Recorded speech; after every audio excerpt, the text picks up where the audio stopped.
우리가 인생을 살면서 한숨을 내쉬면서 쏟아내는 말들이 있습니다. 그 중에 하나가 숨만 쉬어도 돈이 나간다는 말입니다. 그냥 담담하게 얘기하지 않죠. 한숨을 쉬면서 숨만 쉬어도 돈이 나간다. 살림살이의 빠듯함 때문에 나도 모르게 하게 되는 말이지만 또한 사실이기도 합니다. 말 그대로, 있는 그대로의 사실이죠. 아침에 눈을 뜨고 아침 식사를 하면 그것도 사실 돈입니다. 나오기 위해서 씻고 준비할 때도 돈이 들어갑니다. 예배드리기 위해서 교회 오는데도 돈이 필요하고요. 따뜻한 실내에 앉아서 예배드리는 이 자리에도 돈이 사용되고 있습니다. 우리가 돈을 먹고 돈을 태우고 돈을 쓰는 건 아니지만 우리가 살기 위해서 필요한 그 모든 자원들이 돈으로 바뀌어지고 돈으로 계산되어지는 것이니 우리는 계속해서 돈을 사용하고 있는 겁니다.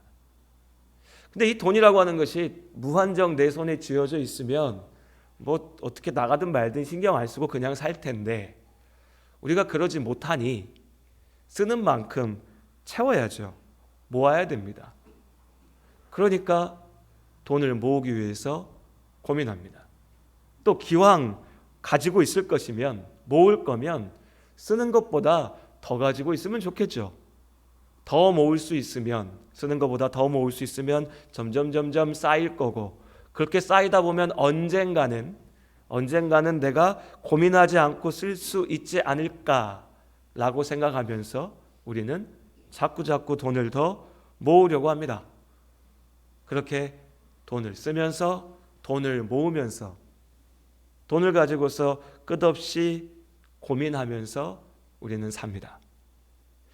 우리는 그렇게 살아가는데 그렇게 돈 고민하고 걱정하면서 살다가 또 문득 마음이 무거워집니다. 왜요? 나는 예수 믿는 사람이거든요.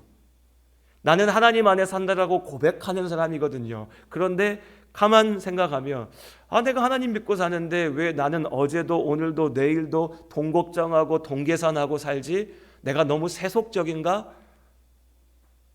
나의 믿음이라고 하는 것이 아직 거룩하고 신실하지 못한가? 라는 마음이 들면 또 마음이 좀 무거워집니다. 내 머리에서 돈 생각을 좀 지우고 싶어집니다. 더러운 것 같으니까. 뭔가 문제 있는 것 같으니까. 그런데 안 지워집니다. 그럼요. 먹어야 되는데, 움직여야 되는데, 살아야 되는데, 그게 다 돈인데, 말 그대로. 어떻게 그걸 머리에서 지우고 살 수 있겠습니까? 그럼 또 다시 돈 걱정을 합니다. 그리고 거룩한 예배 자리에 오면 또 나는 왜 이렇게 세속적인가? 스스로를 탓합니다. 그런데 여러분, 너무 걱정하지 마시기 바랍니다. 예수님께서도 돈에 관심이 많으셨습니다. 이렇게 얘기하면 오해될 수 있지만 있는 그대로의 사실이기도 합니다. 복음서에 예수님께서 제자들에게 우리들에게 주신 그 많은 말씀들 중에 중요하게 반복해서 다뤄졌던 주제 중에 하나가 돈의 문제입니다. 돈. 거짓말 같으시면 가서 복음서를 오늘 한번 쭉 읽어보십시오. 돈에 대해서, 재물에 대해서 몇 번이나 말씀하셨는지 여러분 생각보다 훨씬 많이 자주 반복해서 말씀하셨습니다. 예수님도 돈에 관심이 많으셨습니다. 정확히 얘기하면 예수님께서 돈 자체에 관심이 많으신 게 아니라 예수님께서 우리가 돈과 함께 살아가는 것에 대해서 관심을 두셨습니다. 그리고 우리에게 말씀하셨죠. 오늘 누가복음 16장에서 예수님께서 비유로서 한 가지를 말씀하십니다. 자, 어떤 부자에게 청지기가 있었습니다. 일하는 사람이죠. 종이었습니다. 오늘 우리에게는 딱 와닿지가 않죠. 종, 노예 이런 거 우리에게 없으니까요. 그냥 사장님이라고 하고 직원이라고 하죠. 그렇게 봐도 무방할 것 같습니다. 자, 내가 사업체를 이끄는 사장, 그런 사장님이 있었습니다. 그 사장 밑에서 일하는 직원이 있었습니다. 그 직원에게 일의 많은 부분을 믿고 맡겨 두었습니다. 그런데 시간이 쭉 지나다 보니까 이 사장 귀에 들려오는 소리가요, 이 직원이 일을 제대로 하지 않는 겁니다. 회사에 자꾸 손해를 끼치고 있는 겁니다. 정확히 어떻게 손해가 되는지 모르겠어요.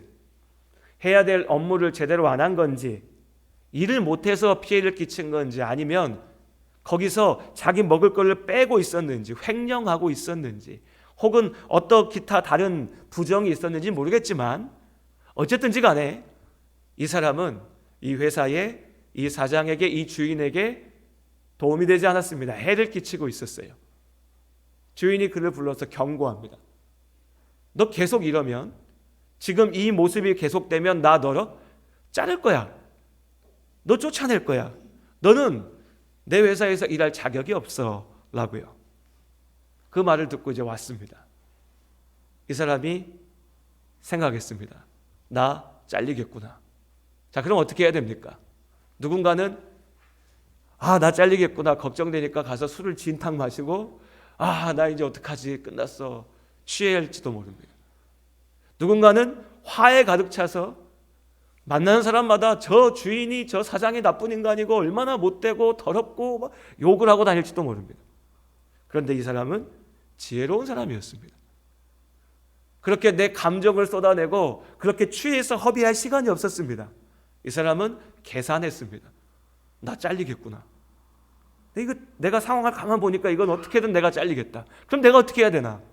잘리고 난 다음에 내가 살 수 있는 법을, 길을 찾아내야겠다. 그래서 이 사람이요, 자기 거래처에 있는 사람들을 다 불러드립니다. 거래처에 있는 사람들을 다 불러드려요. 그 다음 어떻게 하냐? 계약서를 다시 쓰는데 그 사람들에게 유리하게 계약서를 다 바꿔줍니다. 자, 계약서를 다시 쓰는데 거래처에게 유리한단 말은 무슨 말입니까? 나한테는, 우리 회사에게는 손해가 된다는 거죠. 손해입니다. 나랑 상관없습니다. 왜요? 나는 잘릴 거니까. 나는 이제 그만두고 난 쫓겨날 거니까 이 회사가 어떻게 되든지 말든지 난 상관없어요. 중요한 것은 나에게 이익되는 것이 무엇일까? 저 거래처에게 좋은 것들을 다 쏟아 부어줍니다. 계약서를 다 바꿔줘요. 이 사람의 계산은 이런 거였습니다. 내가 쫓겨나고 나면 이젠 내 덕분에 덕을 받던 이 많은 사람들이 나에게 무언가 좋은 것을 주지 않을까 라고 계산했던 거죠. 오늘 이렇게 하면 어떻게 됩니까? 회사에서 이렇게 하면 배임으로 잡혀갑니다. 큰일 납니다. 감옥 갑니다. 그렇게 하면 안 되죠. 경제 범죄입니다. 근데 예수님 당시에 뭐 그런 거에 대한 규제나 법이 있었던 것도 아니고, 이 사람에게 중요한 것은 지금 내가 사는 것이니까 이 사람은 그렇게 행하였습니다. 그리고 나서 이 소식이 이 주인의 귀에 들어갔습니다. 그런데 이 주인이 하는 말이 재밌어요. 8절과 9절 말씀입니다. 8절과 9절 말씀 우리 함께 누가복음 16장 8절 9절 말씀 함께 읽겠습니다. 주인이 이 옳지 않은 청지기가 이를 지혜 있게 하였으므로 칭찬하였으니 이 세대의 아들들이 자기 시대에 있어서는 빛의 아들들보다 더 지혜로움이니라. 내가 너희에게 말하노니 불의의 제물로 친구를 사귀라. 그리하면 그 제물이 없어질 때에 그들이 너희를 영주할 처소로 영접하리라. 자, 앞뒤만 빼놓고요, 뭐 어려운 표현들 다 빼놓고 얘기하면 뭡니까? 주인이요, 이 청지기를, 이 직원을 칭찬한 겁니다. 왜요? 8절의 말씀해 보니까 그가 이를 지혜롭게 하였다라고 칭찬합니다. 그래서 사실 이 구절을 놓고 여러 가지 해석들이 있습니다. 이견들이 있죠. 왜요? 이해되지 않으니까. 이해하기 어렵지 않습니까? 아니, 누가 봐도 나쁜 짓 했는데, 이상한 짓 했는데 칭찬합니다. 지혜롭다라고 칭찬합니다. 지혜롭다. 그런데 이 칭찬에 뼈가 있죠. 이 말 가운데 뼈가 있습니다. 이 세대의 아들들이 자기 시대에 있어서는 빛의 아들들보다 더 지혜로움이니라. 전제가 붙습니다.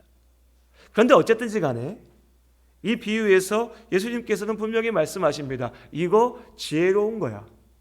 지혜가 있다라고 말씀하십니다. 예, 우리도 이 지혜를 좀 배울 필요가 있습니다. 이 청지기에게는, 이 직원에게, 이 사람에게는 지금 당장 나에게 닥친 문제, 그리고 나에게 닥칠 문제를 해결하고자 하는 열심이 있었습니다. 그는 나에게 다가올 날들의 미래를 먼저 보았습니다. 분명히 알았죠. 아, 나 잘리겠구나. 그래서 그 다가올 미래를 준비하기 위해서 계산했고요, 노력했고요, 열심을 다했습니다. 감정에 취해서 포기하고 있지 않았고요, 될 대로 되라지 하고 손 놓고 있지 않았습니다. 그는 계산했고 답을 찾았고 움직였죠. 사람들을 불렀고 계약서를 바꿔 썼고 나에게 유리한 방향으로 일을 만들어 갔습니다. 이건 지혜로운 겁니다. 믿음 안에 산다라고 해서 지금 나의 삶에 손 놓고 있어서는 안 됩니다. 열심을 다해야 됩니다. 앞을 볼 수 있어야 됩니다. 계산도 좀 해야 됩니다. 돈의 문제에 있어서 특히 그렇습니다. 손 놓고 살아서는 안 됩니다. 간혹 예수 믿는다고 하는 분들 중에서 하나님의 은혜, 하나님의 뜻을 이야기하면서 마치 내가 가만히 앉아서 입 벌리고 있으면 하나님께서 내 입에다 뭔가 갖다 넣어주실 것처럼 착각하는 분들이 있습니다. 교회 다닌다고 하는 청년들이 요즘엔 좀 덜한 것 같아요. 요즘엔 청년들도 지혜롭습니다. 어떻게 하면 내가 잘 살 수 있을까를 더 생각하죠. 근데 제가 젊었을 때, 청년 때만 해도 그런 친구들 많이 있었어요. 난 다 모르겠고 하나님의 영광을 위해 살 거야. 직업도 모르겠고 내 커리어, 내 경력, 내 스펙 다 모르겠고 나는 하나님의 영광을 위해 살 거야. 참 멋져 보이고 거룩해 보입니다. 그런데 시선을 조금 바꿔서 한 걸음 떨어져서 보면 어떻습니까? 되게 무책임하고요, 되게 게으르고요, 되게 어리석은 길입니다. 하나님께서는 그것이 지혜롭다라고 말씀하지 않으십니다. 우리는 좀 지혜로워야 됩니다. 계산할 줄 알아야 됩니다. 열심을 다해서 살 줄 알아야 됩니다. 머리를 쓸 줄 알아야 됩니다. 우리 예담교회 성도님들 부자 되시길 바랍니다. 부자 되려면 어떻게 해야 됩니까? 열심히 일해야 됩니다. 열심히 일하십시오. 난 놀고 싶어.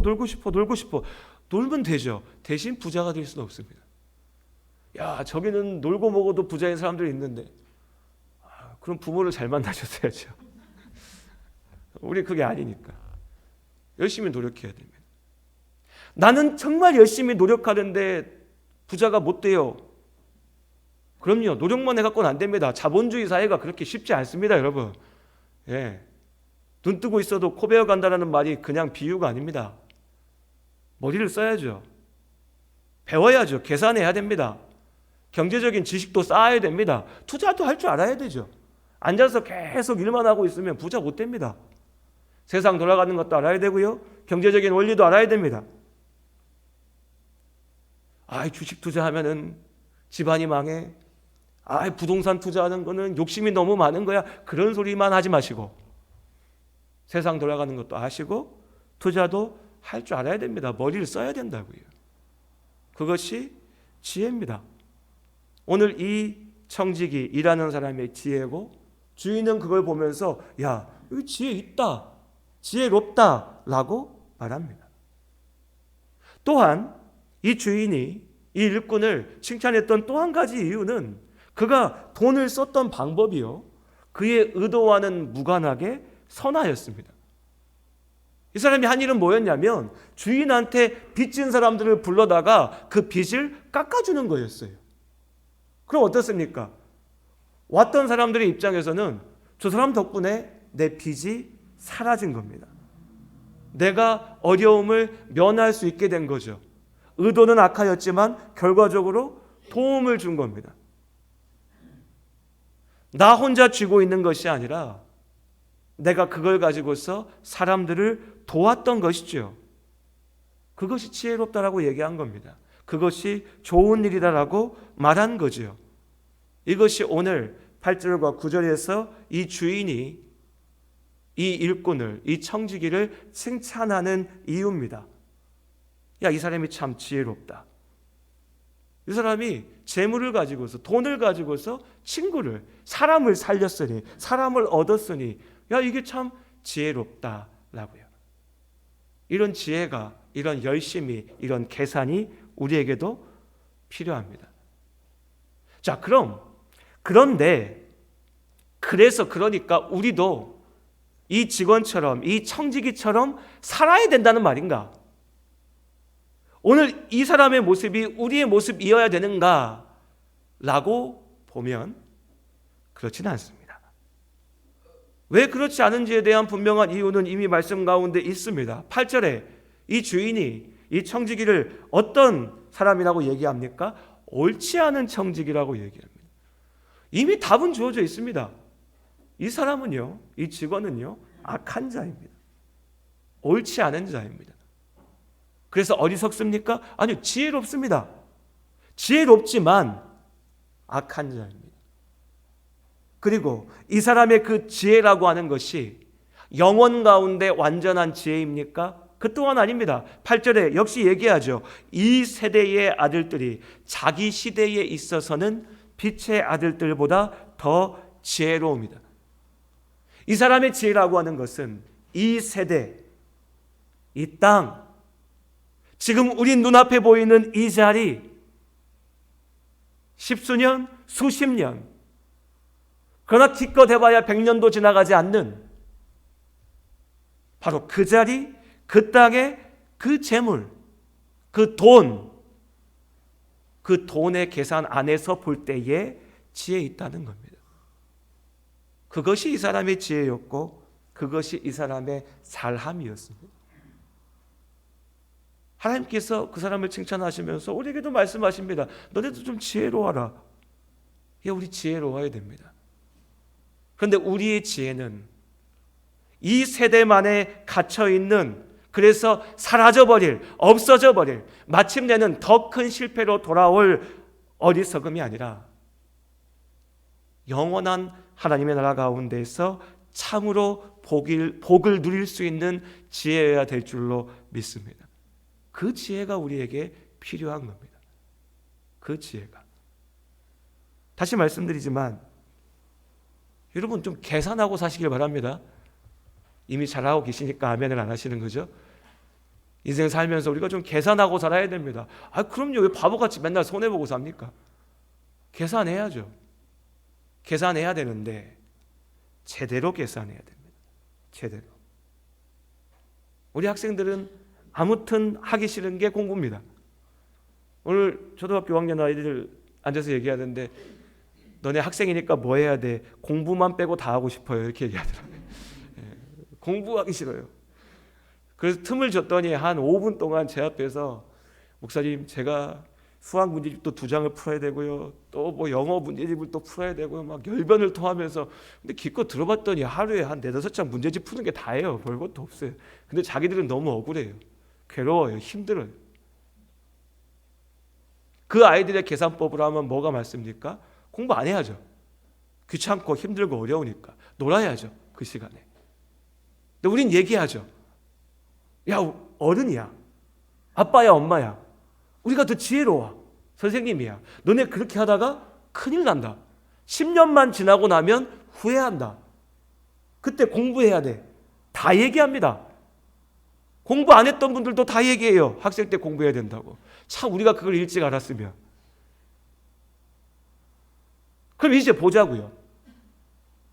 그렇게 20년, 30년, 40년 먼저 살았고 경험했다라고 하는 우리가 그 아이들한테 얘기하죠. 너네 그렇게 하면 안 돼. 그거 어리석은 거야. 너네가 지금 니네 눈앞에 있는 것만 보는 거야. 20년, 30년, 40년 뒤에 너희 인생을 생각해라고요. 하나님께서 우리에게 똑같이 말씀하십니다.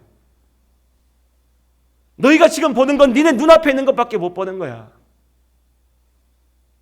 30년, 40년, 50년 살았다고? 앞으로 너희 앞에 10년, 20년, 30년 지나고 나면 그 모든 것들은 다 헛되게 사라져버릴 것들이다. 아무것도 아닌 것이다. 9절의 말씀이 뭐라 얘기합니까? 재물이 없어질 때. 재물은 없어지는 겁니다. 누가복음 12장에 하나님께서 흩으시면 언제라도 내일이라도 사라져버리는 겁니다. 그런데 그 헛된 것들을 붙잡고 그게 마치 내 인생의 전부인 것처럼 그 돈의 계산으로 생각하고 계산으로 살아가는 것이 내 인생의 전부인 것처럼 착각하는 것, 그것은 이 세상에서의 지혜는 될 수 있을지 모르지만 잠시 헛되게 사라질 것들을 붙잡고 영원 가운데 나에게 주어질 것들을 버려버리는 겁니다. 투자가 뭡니까 여러분? 투자가 값이 적은 것, 가치가 적은 걸 가지고서 더 큰 가치가 있는 것을 얻는 것, 이게 투자입니다. 그렇죠? 사업하신 분들 더 잘하실 겁니다. 목사가 뭘 알겠습니까? 사업하신 분들이 더 잘하시죠. 물건 싸게 사다가 비싸게 파는 게 남는 거죠. 땅을 싸게 사서 비싸게 파는 게 투자 성공한 겁니다. 그럼요. 이게 지혜입니다. 우리가 우리 인생을 놓고 이 지혜를 이룰 수 있어야 된다고요.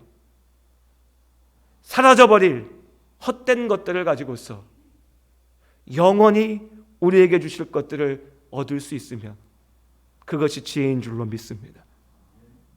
반대로요, 영원한 생명을 던져버리고 지금 내 눈앞에 좋은 잠시의 것들을 얻으려고 하면 내가 결코 얻을 수 없는 것들을 포기해버리고 오늘이라도 나한테 있을 수 있고 내일이라도 내가 버려버릴 수 있는 것들을 가지고서 거기에 매여서 산다면 그것이 어리석음이란 말입니다.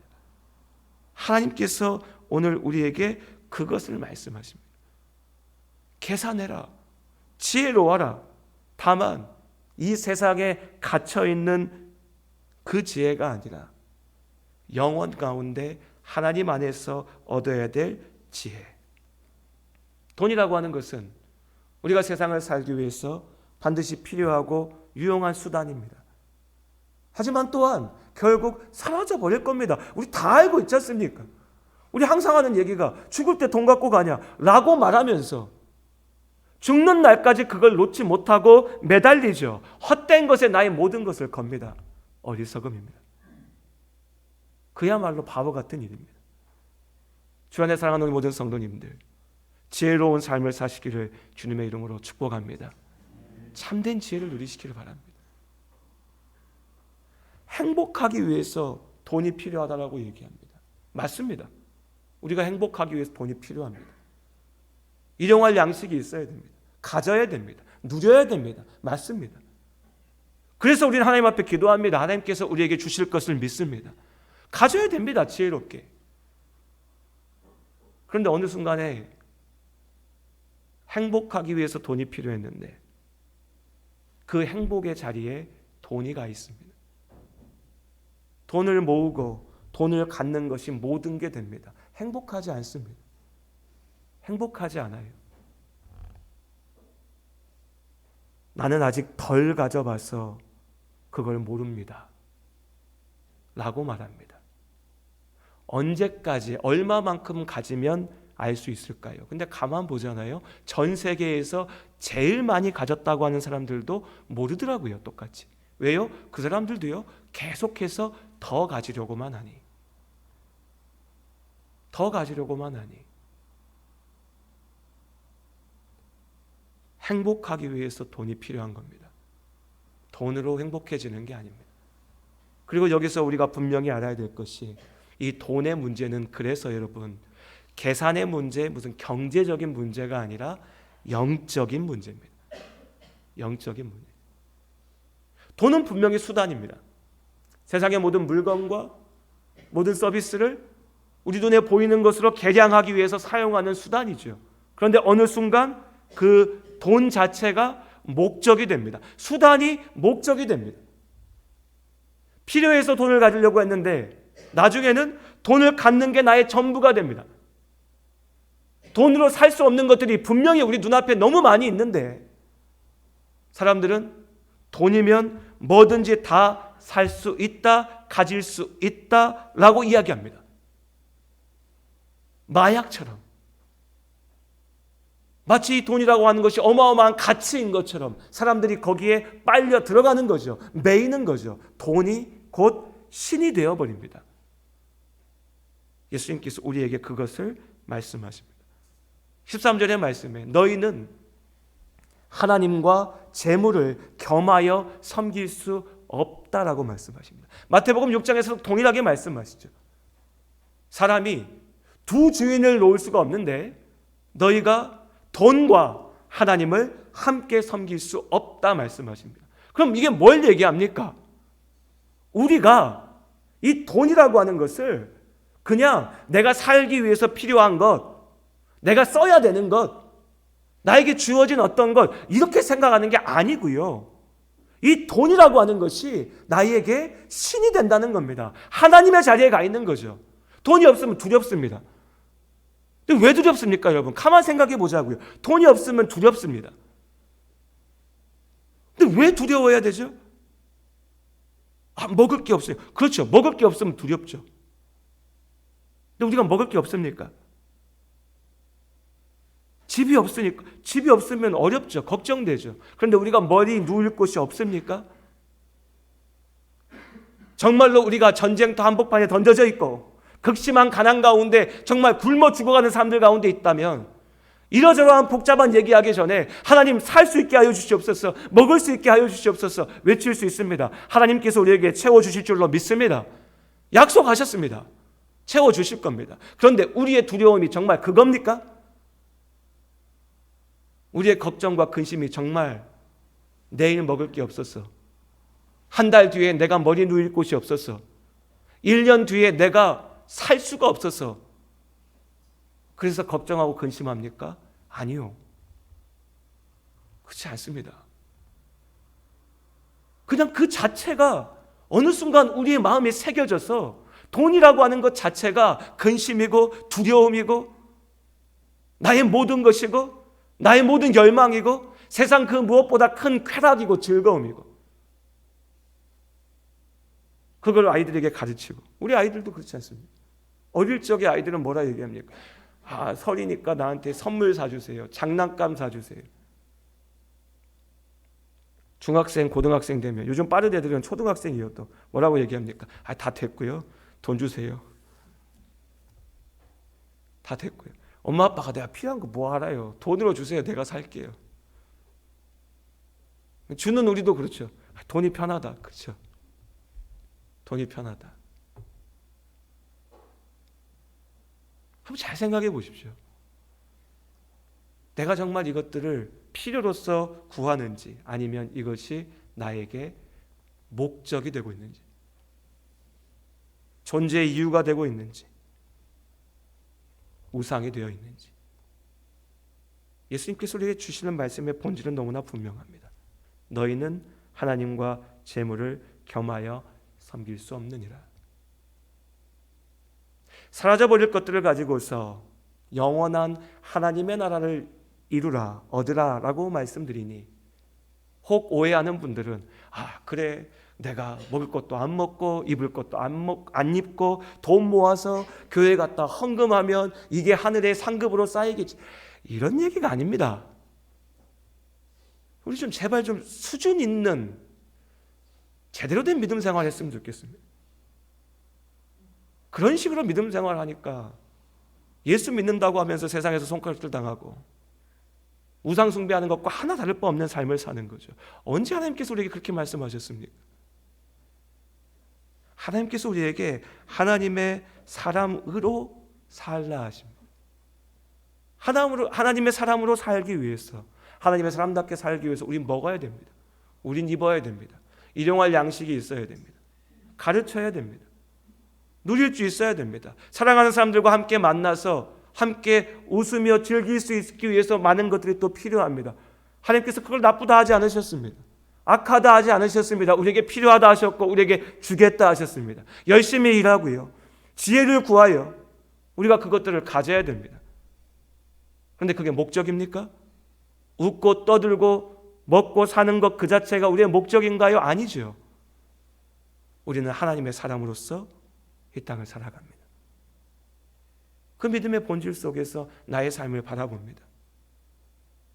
나의 주인이 누구인지를 기억합니다.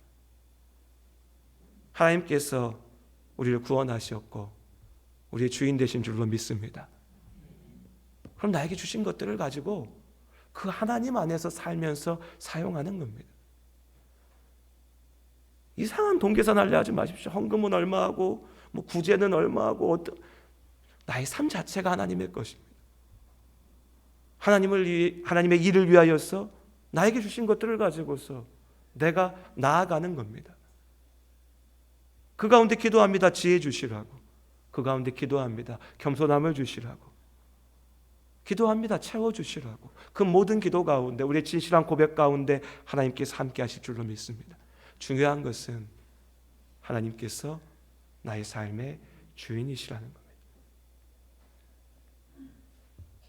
13절의 말씀 우리 마지막으로 한 번 더 함께 읽겠습니다.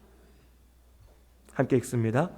집 파인이 두 주인을 섬길 수 없나니 혹 이를 미워하고 저를 사랑하거나 혹 이를 중히 여기고 저를 경히 여길 것임이니라. 너희는 하나님과 재물을 겸하여 섬길 수 없느니라. 돈의 문제는 다시 말씀드리지만 또한 영적인 문제입니다. 영적인 문제는 우리가 잘 알고 있는 것처럼 우리의 의지와 지식과 결단만으로 이겨낼 수 있는 문제가 아닙니다. 그렇게 여러분 우리는 하나님 앞에 기도해야 됩니다. 성령 하나님께서 우리의 삶을 붙잡으시고 우리의 마음을 붙잡으시고 하나님의 지혜를 주시고 하나님의 은혜 안에 결단할 수 있게 해주시라고 기도해야 됩니다. 정확한 답이 선이 우리 앞에 주어져 있는 게 아닙니다. 어디까지는 내가 쓰고 어디까지는 남을 위해 쓰고 어디까지는 하나님의 일을 위해 해야 되나 우리 다 알 수 없습니다. 그렇기에 날마다 하나님 앞에 깨어서 기도합니다. 진실한 마음으로 기도할 때 하나님께서 우리를 사용하실 줄로 믿습니다. 돈의 문제는 그렇기에 근심하고 걱정할 문제가 아니라 우리의 기도의 제목이 되어야 될 줄로 믿습니다. 경제적인 어려움으로 힘겨워하시고 고민하시고 근심하는 우리 성도님들 계십니다.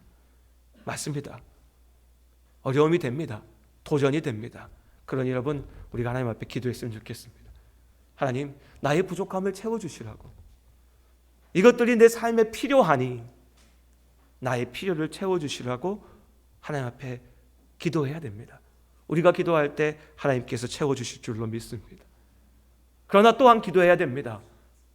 이 필요가 나의 필요를 넘어서 나의 욕망이 되고 나의 목적이 되고 나의 모든 것이 되지 않도록 나의 우상이 되지 않도록 하나님 내가 온전히 하나님을 바랄 수 있게 하여 주시옵소서. 돈이라고 하는 우상 가운데 노예되지 않게 하여 주시옵소서. 기도하는 우리 가운데 성령 하나님께서 역사하실 줄로 믿습니다. 우리 시간 같이 함께 잠시 기도했으면 좋겠습니다.